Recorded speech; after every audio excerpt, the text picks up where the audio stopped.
نحمده ونصلي ونسلم على رسوله الكريم اما بعد فاعوذ بالله من الشيطان الرجيم بسم الله الرحمن الرحيم قل ان كنتم تحبون الله فاتبعوني يحببكم الله قال النبي صلى الله عليه وسلم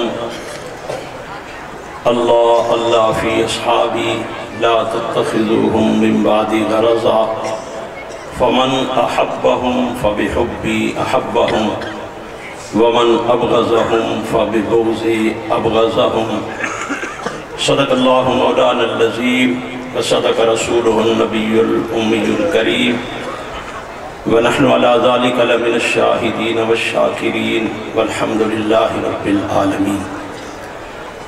انتہائی واجب الاحترام علماء کرام، معززین علاقہ، قابل عزت تکریم بزرگوں، دوستوں، نوجوان ساتھیوں، آج کا یہ عظیم الشان پروگرام جامعہ حیدریہ خیرپور میرس میں دفاع صحابہ کانفرنس کے عنوان سے انتہائی شان و شوکت، عقیدت و محبت سے منعقد ہو رہا ہے،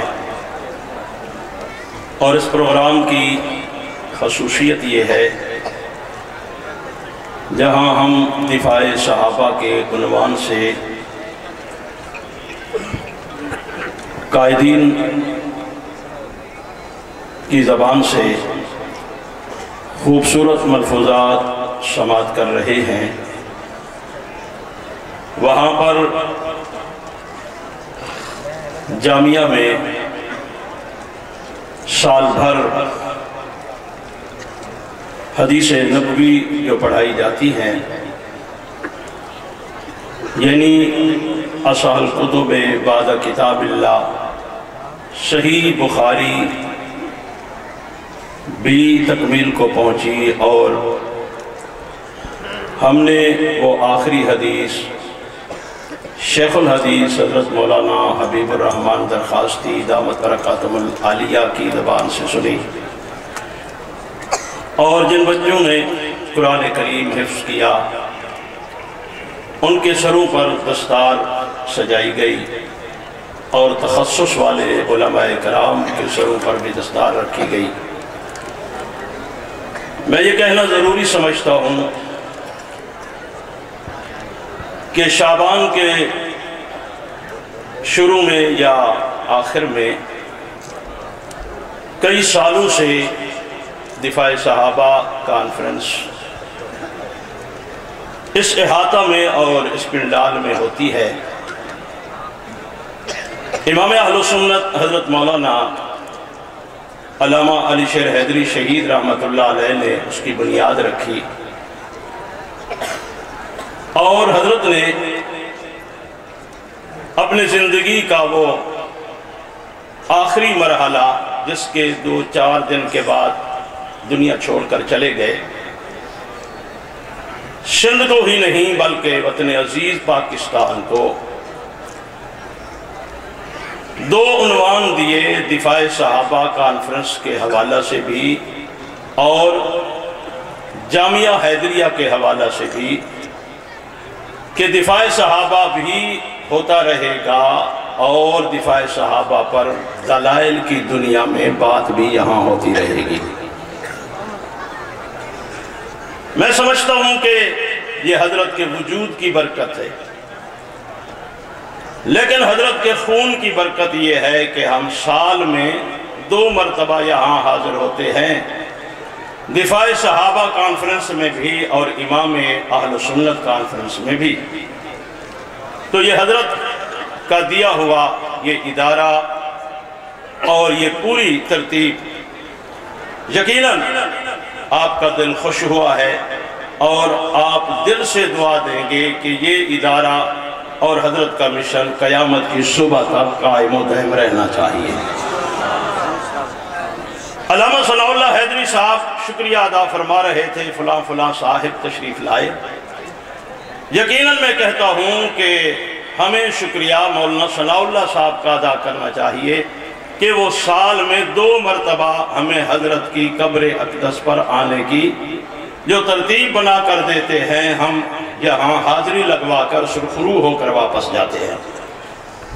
اور اس کے ساتھ ساتھ آپ یقیناً قائد اہل سنت اور جرنیل اہل سنت جو اسٹیج پر جلوہ گر ہیں، ان کی گفتگو سننے کے لیے بیتاب بیٹھے ہیں، اور میں بھی بیتاب ہوں۔ میں صرف ایک بات عرض کر کے اجازت چاہوں گا کہ قرآن کریم کے 30 پاروں کے مطالعے سے، یعنی الحمد سے لے کر والناس تک، قرآن کریم کے مطالعے سے پتہ چلتا ہے کہ اللہ نے تخلیق آدم سے لے کر جناب عیسیٰ روح اللہ تک جن انسانوں کے سروں پر نبوت کا تاج رکھا، امامت کا تاج رکھا، معصومیت کا تاج رکھا، ان کی ڈیوٹی یہ لگائی کہ وہ انسانیت کو اللہ کے دروازے پر لائے، انسانیت کو اللہ کے دروازے پر لائے۔ ہر پیغمبر کی تقریر قرآن کریم میں پڑھی جا سکتی ہے۔ میں صرف آپ حضرات کے ذہن میں بات بٹھانے کے لیے جناب عیسیٰ ابن مریم کی وہ تقریر جو قرآن میں لکھی ہوئی ہے وہ عرض کرتا ہوں کہ جناب عیسیٰ ابن مریم فرما رہے ہیں، ان اللہ ربی و ربکم فاعبدو، ان اللہ ربی و ربکم فاعبدو، کہ میں تمہیں اپنے اللہ کے دروازے پہ بلاتا ہوں، اس کی عبادت کرو۔ اور آگے فرمایا ھذا صراط مستقیم، یہی صراط مستقیم ہے۔ اس تقریر کے بعد کہ جناب عیسیٰ ابن مریم پوری انسانیت کو اللہ کے دروازے پہ آنے کا کہہ رہے ہیں، ان اللہ ربی و ربکم فاعبدو، یہاں پہ ایک لمحے کے لیے، کچھ دیر کے لیے نبوت کا سلسلہ روک دیا گیا ہے، جبکہ جناب آدم سے لے کے جناب عیسیٰ روح اللہ تک نبوت کا سلسلہ منقطع کبھی نہیں ہوا۔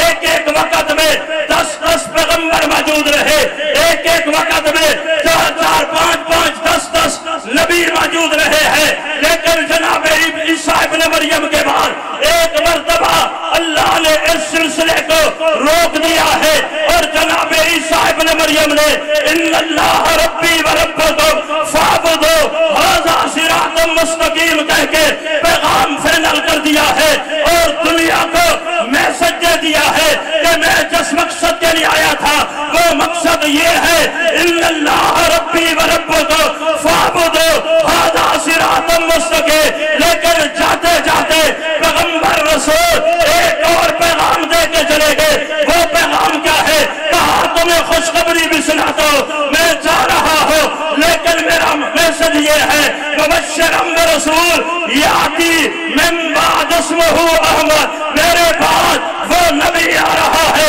جو پیدا تو نہیں ہوا لیکن آسمانوں پہ احمد نام سے پہلے پکارا جا رہا ہے۔ یہ وہ میسج تھا، وہ کمال کا میسج تھا، توجہ رہے، کمال کا میسج جس نے پوری دنیا کو نہیں، تحت الثری سے عرش معلیٰ تک ساری کائنات کو متوجہ کر دیا کہ حضور آنے والے ہیں۔ توجہ رہے، میں بات کو بہت مختصر کرنا چاہتا ہوں۔ ساری دنیا متوجہ ہو گئی، حضور آ گئے۔ جناب عیسیٰ ابن مریم کا آخری میسج، ان اللہ ربی و ربکم فاعبدوہ ھذا صراط مستقیم، اللہ کے دروازے پر آ جاؤ۔ ساری کائنات جناب عیسیٰ ابن مریم کے بعد ایک بار اللہ کے دروازے پہ آ گئی۔ توجہ رہے، ایک خوبصورت جملہ عرض کرنے لگا ہوں، ساری کائنات اللہ کے دروازے پر آ گئی۔ خالق کائنات نے پھر ایک پیغام کائنات کو دیا ہے، لیکن دیا اپنے آخری رسول کی وساطت سے ہے۔ کیا فرمایا رب ذوالجلال نے؟ سورہ آل عمران میں وہ میسج موجود ہے، یہ وہ پہلا میسج ہے کہ جناب آدم سے لے کے جناب عیسیٰ روح اللہ تک ایسا میسج اللہ نے کسی پیغمبر کے دور میں کسی نبی کے ہوتے ہوئے نہیں دیا ہے۔ یہاں پیغام کیا ہے؟ فرمایا میرے محبوب قل ان کنتم تحبون اللہ، جناب عیسیٰ ابن مریم نے ساری کائنات کو میرے دروازے پہ کھڑا کر دیا ہے، لیکن میرے دروازے پہ آنے والے ایک ایک آدم کے بیٹے کو، ایک ایک انسان کو میں پیغام دے رہا ہوں، قل ان کنتم تحبون اللہ، اگر تم مجھ سے پیار کرنے کا دعویٰ کرتے ہو، کیوں کرتے ہو؟ میں تمہارا رزاق ہوں، تم نے زمین ہموار کی، گندم ڈال کے سو گئے، اور میں رب تمہارے گندم کے ایک ایک دانے کو تحفظ دے کے گلزار بنا کے تمہیں دیتا رہا، اس کی بنیاد پہ تم مجھ سے پیار کرتے ہو۔ اگر تمہارا دعویٰ ہے ہم اللہ سے پیار کرتے ہیں تو پھر ڈائریکٹ پیار قبول نہیں ہے۔ اللہ کیا میسج ہے؟ فرمایا فتبعونی فتبعونی، جو میرا محبوب آیا ہے اس کی تابعداری کرو، اس کے تابعدار بن جاؤ۔ کیا ہوگا؟ فرمایا یحببکم اللہ، تابعداری کملی والے محمد کی ہوگی تو میں رب کہوں گا آپ مجھ سے پیار کر رہے ہیں۔ بڑا عجیب میسج ہے قرآن کریم کا، توجہ کیجیے، بہت عجیب میسج ہے۔ جناب عیسیٰ ابن مریم تک نبی رب کے دروازے پہ کائنات کو جمع کر کے چلے گئے۔ رب نے پوری کائنات کو اپنے دروازے سے کملی والے محمد کے دروازے پہ بھیج دیا۔ اللہ یہ کیا ہے؟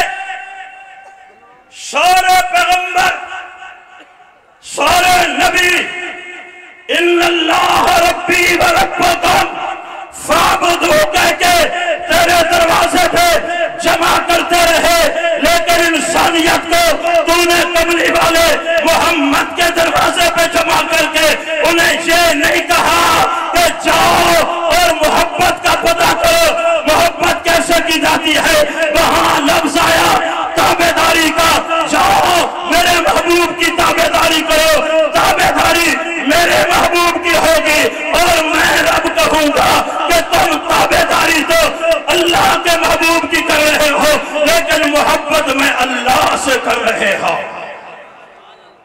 تقریر کا آدھے سے زیادہ حصہ ختم، تھوڑا سا باقی رہ گیا۔ انسانیت چل کے نبی کے دروازے پہ آ گئی، آمنہ کے لال کے دروازے پہ آ گئی۔ آقا نے فرمایا کیسے آئے؟ کہا جی آئے نہیں بھیجے گئے ہیں۔ آئے نہیں بھیجے گئے ہیں۔ فرمایا ساری کائنات کو میں اس کے دروازے پہ بھیجتا ہوں، وہ میرے دروازے پہ کیوں بھیج رہا ہے؟ کوئی عقل میں بات آتی ہے، کوئی سمجھ میں بات آتی ہے۔ انسانیت نے تڑپ کے کہا لگتا ہے آپ اللہ کے محبوب ہیں۔ آپ اللہ کے محبوب ہیں۔ محبوب ہونے کے ناطے رب کہتا ہے جس سے میں پیار کرتا ہوں اس کے دروازے پہ جائیے۔ آواز آتی ہے کملی والے محمد صلی اللہ علیہ وسلم کے دروازے سے۔ فرمایا اگر یہ اصول ہے کہ جس سے محبت کی جاتی ہے اسی کے دروازے پہ سبھی کو بھیجا جاتا ہے، آئے ہو تابعداری سیکھنے کے لیے، پھر یہاں سے تمہیں کوئی سمجھ نہیں آئے گی۔ اگر میں اللہ کا محبوب ہوں تو کچھ لوگ میرے بھی تو محبوب ہیں نا۔ اگر میں اللہ کا محبوب ہوں تو کچھ میرے بھی تو محبوب ہیں نا۔ ضابطہ ربہ تو نے بتا دیا۔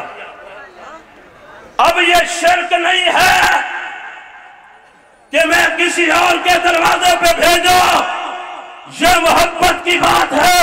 اگر محبت میں تم نے ساری انسانیت کو میرے دروازے پہ بھیج کے کہہ دیا ہے فَاتَّبِعُونِي يُحْبِبْكُمُ اللَّهُ، تو پھر میری بھی تو محبت ہے نا۔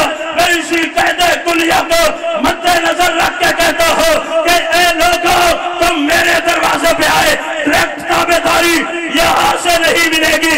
کیا کرنا چاہیے؟ فرمایا اللہ اللہ فی اصحابی لا تتخذوہ من بعدی غرضا۔ یہاں تک تو بات اور ہے، لیکن یہاں وہی بات ہے جو رب کے ضابطے کی بات ہے۔ کیا کہا؟ فرمایا فمن احبہم فبحبی احبہم۔ یہ سب بکر کے دروازے پہ، عمر کے دروازے پہ، عثمان کے دروازے پہ، علی کے دروازے پہ میں نے تمہیں بھیجا ہے۔ یہ عام لوگ نہیں ہے، میں ان سے پیار کرتا ہوں۔ جاؤ ابو بکر سے پیار کرو۔ یہ پیار ابو بکر سے نہیں، میں محمد سے ہوگا۔ ضابطہ کمال کا آ گیا، ضابطہ کمال کا آ گیا۔ جناب آدم سے لے کے جناب عیسیٰ روح اللہ تک نبیوں نے انسانیت کو رب کے دروازے پہ بھیجا۔ رب نے کملی والے محمد کے دروازے پہ بھیجا۔ یہ آخری رسول تھے نا، اس کے بعد کوئی رسول نہیں تھا، کوئی پیغمبر نہیں تھا۔ آقا نے فرمایا اگر یہی محبت کی بات ہے، یہی ضابطہ ہے، میں اللہ کا محبوب ٹھہرا اور اس نے اپنے محبوب کے دروازے پہ بھیج دیا، پھر ابو بکر میرا محبوب ہے، عمر میرا محبوب ہے، عثمان میرا محبوب ہے، علی المرتضیٰ میرے محبوب ہیں، معاویہ میرے محبوب ہیں۔ فمن احبہم فبحبی احبہم۔ جاؤ میرے محبوبوں سے محبت کرو۔ درمیان میں تابعداری کا لفظ نہیں ہے، لفظ محبت ہے۔ وہاں ہے قُلْ إِن كُنتُمْ تُحِبُّونَ اللَّهَ فَاتَّبِعُونِی محبوب کے ساتھ جوڑ دی ہے، تابعداری محبوب کے ساتھ جوڑ دی ہے۔ اور تابعداری سب سے پہلے کرنے والے لوگوں کا نام کیا ہے بھائی؟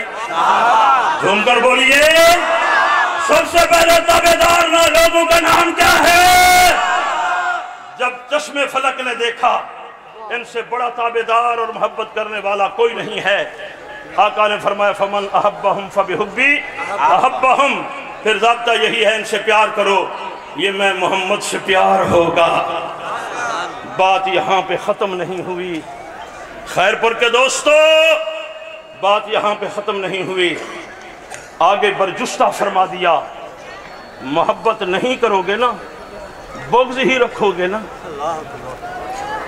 ان کو بکواس کرو گے، ان پہ تبرہ ہی کرو گے نا، پھر اصول سمجھ لو میں ہوں تو رحمت للعالمین، مجھے کوئی پتھر بھی مارے تو میں نسلوں کو دعا دے کے چلا جاتا ہوں، کوئی گڑھے بھی کھودے تو میں اسے کچھ نہیں کہتا، لیکن یہاں پر میں رحمت للعالمین ہونے کے باوجود بھی، وسیع ظرف والا نبی ہونے کے باوجود بھی، میں صحابہ کے مسئلے پر بہت حساس طبیعت رکھتا ہوں، بہت حساس ہوں۔ اگر محبت نہیں کرو گے، بغض ہی رکھو گے نا، ومن ابغضہم، ان سے بغض ہی رکھو گے، تو پھر سنا یہ بغض ان کے ساتھ نہیں، یہ میں محمد کے ساتھ بغض ہوگا۔ اگر اسی ضابطے کو واپس لوٹاؤ، جو صحابہ سے بغض رکھ رہا ہے وہ دراصل کس سے بغض رکھ رہا ہے؟ حضور سے، اور جو حضور سے بغض رکھتا ہے وہ مسلمان نہیں ہو سکتا۔ قائد محترم تشریف رکھتے ہیں، جرنیل اہل سنت تشریف رکھتے ہیں، ابن جرنیل حضرت مولانا محمد معاویہ اعظم صاحب نے بہت خوبصورت بات کی، اور مورخ اسلام علامہ فاروقی شہید رحمت اللہ علیہ کا خون بہت خوبصورت انداز میں بول رہا تھا۔ میں صبح سے آیا ہوں، دیکھ رہا ہوں جامعہ حیدریہ کے سٹیج پہ 3 نمازیں ہو چکی ہیں۔ کتنی نمازیں ہو چکی ہیں بھائی؟ سارے بولیے بھائی، نمازیں 5 ہیں لیکن یہاں کتنی ہیں؟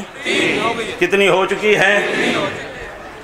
ایک بات تو یہاں سے آج سمجھ آ گئی نا، جو مصلی پہ ہوتا ہے امام وہی ہوتا ہے، جو پیچھے کھڑے ہوتے ہیں وہ کیا ہوتے ہیں؟ بولو سارے بولو، آخر تک سبھی بولیے نا بھئی مصلی پہ جس کو کھڑا کر دیا گیا، اگرچہ وسیع و ظرفی ہے نا قائد اہل سنت کی کہ اپنی موجودگی میں مولانا ثناء اللہ صاحب سے فرما رہے تھے آپ نماز پڑھائیے، علامہ فاروقی صاحب سے فرما رہے تھے آپ نماز پڑھائیے، لیکن ان دونوں نے بڑے محبت بھرے لہجے میں اور انداز میں کہا ابھی تو آپ امام ہیں ہمارے، آپ ہیں تو آپ ہی امام ہیں۔ یہ بھی عجیب انداز ہے نا، نبی کہتے ہیں ابو بکر آپ نماز پڑھائیے، آپ نماز پڑھائیے۔ یہ ان رشتہ داروں کا کیا بنے گا؟ کہا مصلی پہ کھڑے ہو جائیے، عباس اور علی کو میں خود کھڑکی سے دکھاؤں گا میرا امام کون ہے۔ عباس اور علی کو یہی قریبی رشتہ دار تو یہی ہے نا، انہی کا ہی مطالبہ ہو سکتا ہے نا کہ یہ مصلی ہمارا ہے، لیکن میں کھڑکی سے دکھاؤں گا۔ کہاں سے دکھاؤں گا؟ کھڑکی سے دکھاؤں گا۔ ذرا دیکھیے میرا امام مصلی پہ کیسے لگتا ہے، اور ذرا یوں بھی پلٹ کر دیکھیے مقتدی پیچھے کیسے لگ رہے ہیں۔ امام بھی دکھا دیا، مقتدی بھی دکھا دیے۔ امام وہی ہوتا ہے جس کو امام اہل سنت نے امام بنایا ہے۔ دیکھو میں بار بار کہوں یوں نہیں ہونا چاہیے، یوں نہیں ہونا چاہیے، یہ بھی اچھی بات نہیں ہے، لیکن یہ ضرور کہنا چاہتا ہوں یہ وراثت تو نہیں ہے، لیکن یہ طرز تو ہے نا، یہ طرز تو ہے نا کہ علامہ علی شیر حیدری شہید رحمت اللہ علیہ آنکھوں سے اشک بہا کر کہہ رہے تھے مولانا لدھیانوی صاحب اب قیادت آپ کے ہاتھ میں ہے۔ وہ کہتے ہیں جی میرے کندھے کمزور ہیں، جواب میں خوبصورت جملہ کہا کندھے کمزور ہیں جماعت تو کمزور نہیں ہے نا۔ صدیق کے کندھے بھی نبی کو اٹھانے کے متحمل نہ تھے، لیکن جب بیٹھ گئے تو کیسے لے کر چلے گئے؟ کیسے لے کر چلے گئے؟ کندھے کمزور ہوتے ہیں، عزم کمزور نہیں ہوا کرتے۔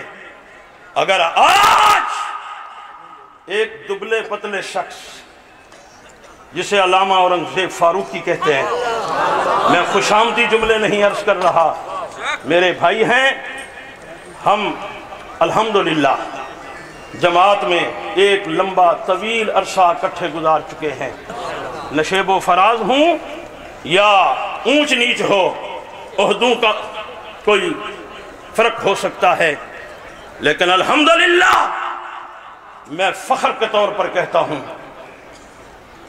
کہ کل کا وہ بچہ جسے اعظم طارق کے سامنے دیکھو تو معاویہ جیسا لگتا ہے،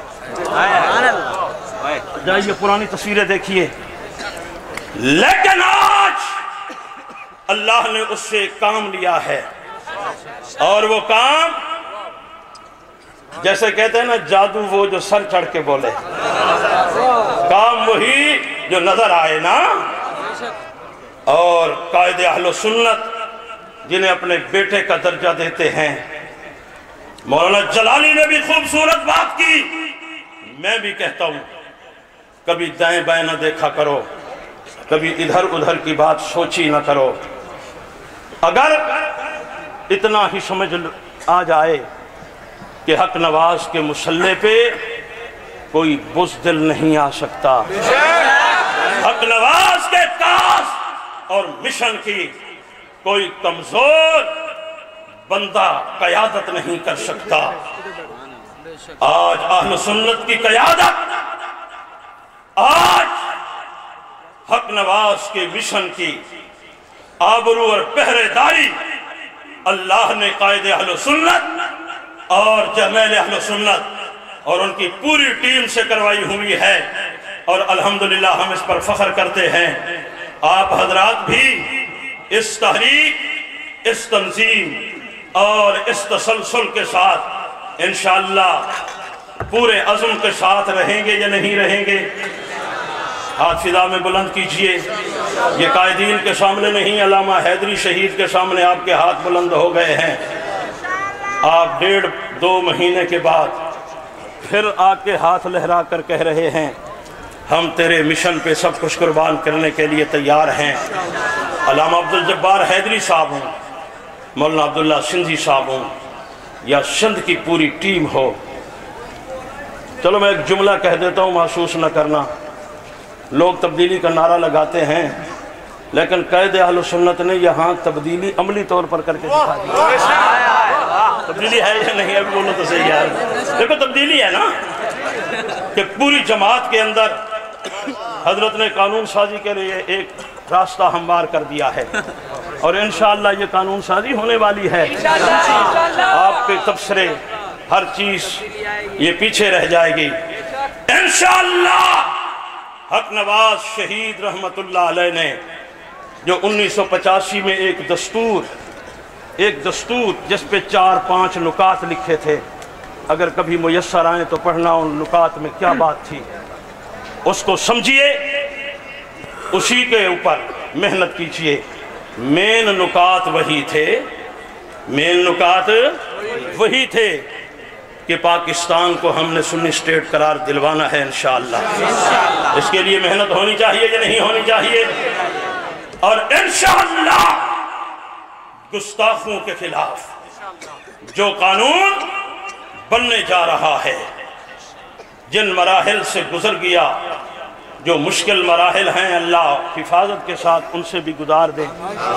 اور پچھلے دنوں میں لاہور میں ان گستاخیوں کے مسئلے پر قائد اہل سنت نے تینوں مکاتب فکر کے ججد علماء کرام کو بلا کر جب درد دل رکھا، میں اس وقت موجود تھا، دیوبندی بریلوی اہل حدیث مکاتب فکر کے ججد علماء کرام، میں ان آستانہ اور گدی نشینوں کو دیکھ رہا تھا کہ دنیا جن کے ہاتھ چومتی ہے یہ آپ کے قائد کا اعزاز ہے.